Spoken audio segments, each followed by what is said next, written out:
So imagine you're dealing with someone who's hoarding. Now, people who are hoarding are often older or neurologically damaged, or they have obsessive compulsive disorder. But then you walk into their house and there's like 10,000 things in their house. There's maybe 100 boxes, and you open up a box, and in the box there's some pens and some old passports and some checks and their collection of silver dollars and some hypodermic needles and some dust and a dead mouse and there's boxes and boxes and boxes like that in the house. It's absolute chaos in there. Absolute chaos, not order, chaos. And then you think, is that their house or is that their being? Is that their mind? And the answer is, there's no difference. There's no difference. So, I could say, well, if you want to organize your psyche, you could start by organizing your room. If that would be easier, because maybe you're a more concrete person and you need something concrete to do. So, you go clean up under your bed and you make your bed and you organize the papers on your desk and you think, well, just exactly what are you organizing? Are you organizing the objective world, or are you objecting your field, or are you organizing your field of being, like your field of total experience? And Jung believed that, and I think there's a Buddhist doctrine that's sort of nested in there, that at the highest level of psychological integration, there's no difference between you and what you experience. Now you think, well, I can't control everything I experience, but that's no objection, because you can't control yourself anyway. So the mere fact that you can't extend control over everything you experience is no argument against the idea that you should still treat that as an extension of yourself. So you could say, well, let's say you have a long-standing feud with your brother. Well, is that a psychological problem? Is that him? Is it a problem in the objective world, or is it a problem in your field of being? And it's very useful to think that way, because you might ask, what could you do to improve yourself? Well, let's step one step backwards. The first question might be, why should you even bother improving yourself? And I think the answer to that is something like, so you don't suffer any more stupidly than you have to. And maybe so others don't have to either. It's something like that. Like there's a real injunction at the bottom of it. It's not some casual self-help doctrine. It's that if you don't organize yourself properly, you'll pay for it, and in a big way, and so will the people around you. Now, and you could say, well, I don't care about that, but that's actually not true. You actually do care about that, because if you're in pain, you will care about it.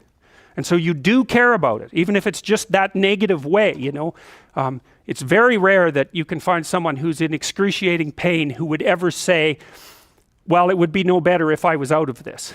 It's sort of pain is one of those things that brings the idea that it would be better if it didn't exist along with it. It's incontrovertible. So you get your act together so that there isn't any more stupid pain around you than necessary. Well, so then the question might be, well, how would you go about getting your act together? And the answer to that, and this is a phenomenological idea too, it's something like, look around for something that bothers you and see if you can fix it. So now you think, well, let's say you go into you can do this in a room. It's quite fun to do it just when you're sitting in a room, like a room, maybe your bedroom. You can sit there and just sort of meditate on it and think, okay, if I wanted to spend 10 minutes making this room better, what would I have to do? And you have to ask yourself that, right? It's not a command, it's like a genuine question. And things will pop out in the room that you like, there's a stack of papers over there that's kind of bugging you, and you know that maybe little order there would be a good thing, and there's some rubbish behind your computer monitor that you haven't attended to for like 6 months, and the room would be slightly better if it was a little less dusty and the cables weren't all tangled up the same way. And like if you allow yourself just to consider the expanse in which you exist at that moment, there'll be all sorts of things that'll pop out in it that you could just fix. And I might say, well, if you were coming to see me for psychotherapy, the easiest thing for us to do first would just be to get you to organize your room. You think, well, is that psychotherapy? And the answer is, well, it depends on how you conceive the limits of your being. And I would say, start where you can start. If something announces itself to you, which is a strange way of thinking about it, as in need of repair, that you could repair, then, hey, fix it. You fix 100 things like that, your life will be a lot different. I often tell people too, fix the things you repeat every day, because people tend to think of those as trivial, right? You get up, you brush your teeth, you have your breakfast, you have your routines that you go through every day. Well, those probably constitute 50% of your life. And people think, well, they're mundane, I don't need to pay attention to them. It's like, no, that's exactly wrong. The things you do every day, those are the most important things you do. Hands down. All you have to do is do the arithmetic. You figure it out right away. So 100 adjustments to your broader domain of being, and there's a lot less rubbish around and a lot fewer traps for you to step into. And so that's in keeping with Jung's idea about erasing once you've got your mind and your emotions together, and once you're acting that out, then you can extend what you're willing to consider yourself and start fixing up the things that are part of your broader extent. Now, sometimes you don't know how to do that. So you might say, imagine you're walking down Bloor Street and there's this guy who's like alcoholic and schizophrenic and has been on the streets for 10 years. He sort of stumbles towards you and, incoherently mutters something. That's a problem. And it would be good if you could fix it, but you haven't got a clue about how to fix that. You just walk around that and go find something that you could fix, because if you muck about in that, not only is it unlikely that you'll help that person, it's very likely that you'll get hurt yourself. So, just because while you're experiencing things announce themselves as in need of repair, doesn't mean that it's you right then and there that should repair them. You have to have some humility. You don't walk up to a helicopter that isn't working and just start tinkering away with it. You have to stay within your domain of competence. But most of the time, if people look at their lives, it's a very interesting thing to do. I like the idea of the room, because you can do that at the drop of a hat. You go back to where you live and sit down and think, okay, I'm going to make this place better for half an hour. What should I do? And you have to ask, and things will just pop up like mad. And it's partly because your mind is a very strange thing. As soon as you give it a name, a genuine aim, it'll reconfigure the world in keeping with that aim. That's actually how you see to begin with.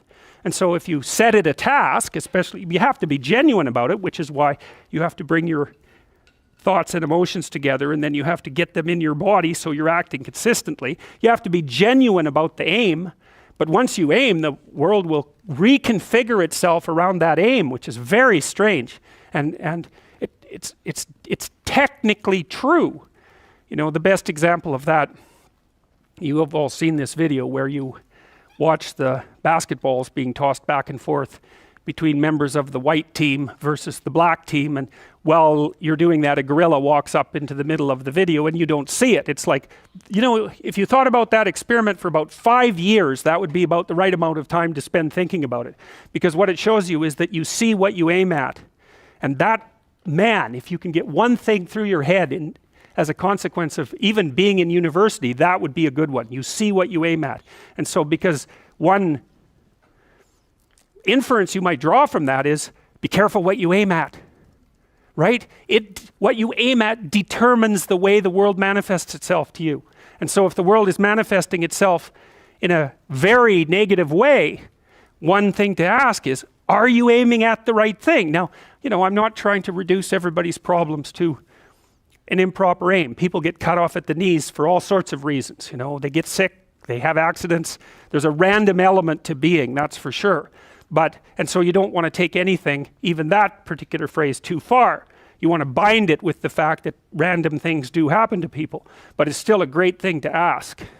Okay, so Rogers was a phenomenologist, and he was interested he didn't start his philosophy from the perspective of subject versus object, or from the idea of psyche, like sort of inside you, your mind with its layers.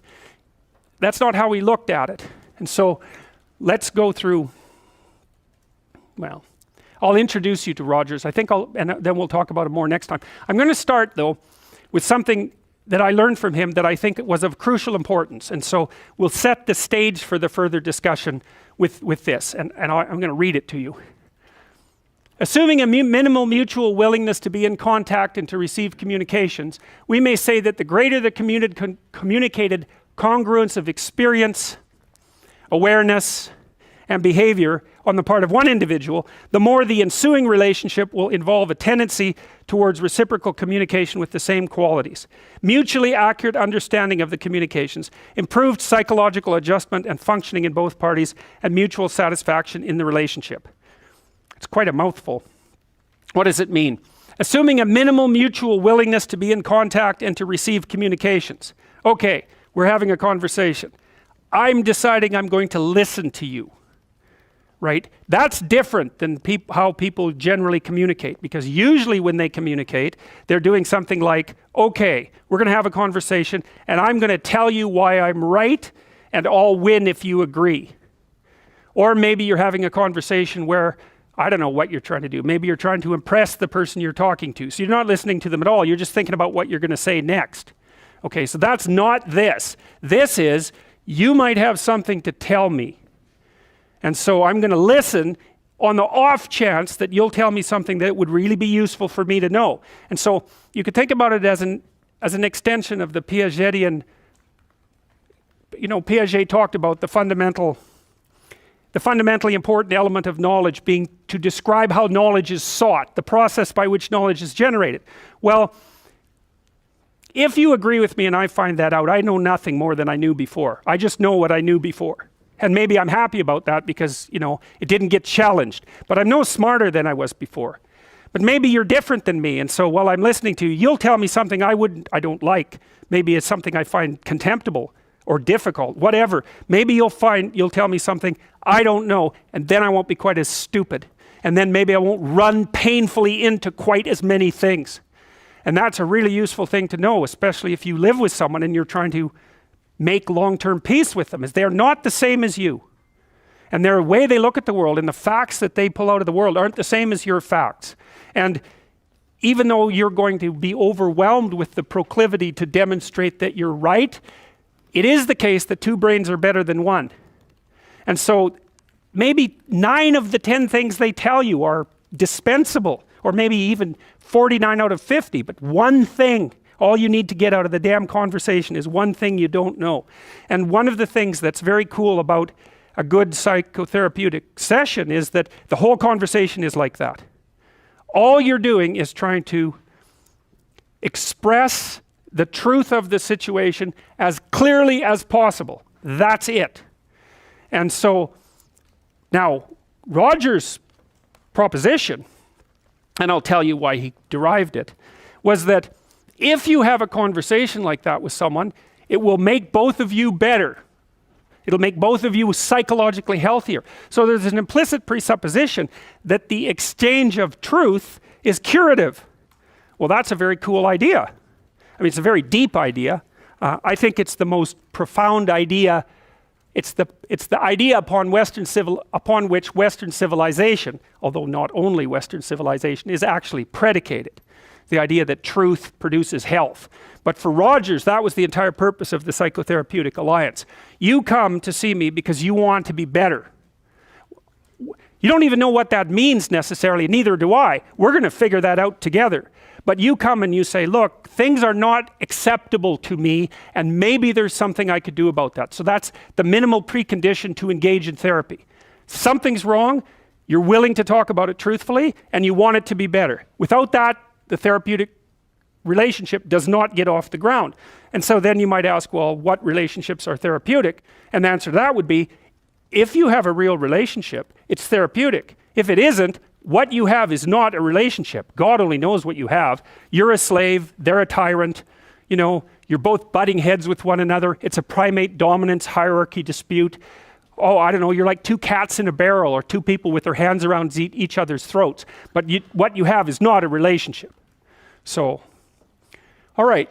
We may say that the greater the communicated congruence of experience, awareness, and behavior on the part of one individual, that's a reference to the same idea that I was describing with regards to Jung. So let's say you come and talk to me and you want things to go well. Well, I'm going to have to more or less be one thing, because if I'm all over the place, you can't trust any continuity in what I say.